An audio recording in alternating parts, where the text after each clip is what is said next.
10 वर्षाचा कालावधी बघता मोपका अंतर्गत 10 कारवाई करण्यात आल्या। यामध्ये यावर्षीच्या 6 महिन्यात 6 टोळ्यांवर मोपका अंतर्गत कारवाई करण्यात आली।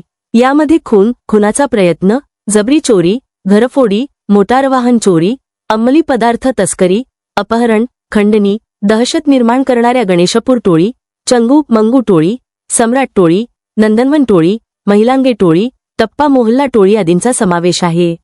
पुढेही अशा प्रकारच्या कारवाई केले जाणार असल्याचे जिल्हा पोलीस अधीक्षक नुरुल हसन यांनी सांगितले। भंडारा पोलिसनी 2026 मध्ये मकोका अंतर्गत 6 टोळीवर कारवाई केलेली आहे आणि याच्यामध्ये जे ड्रग्स एमडी विकणारे,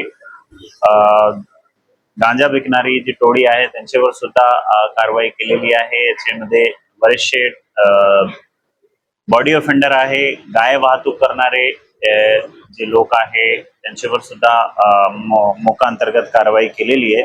2026 मध्ये सर्वात जास्त कारवाई मोका अंतर्गत झालेली है। वीडियोस बनाने हैं फिल्मोरा है ना।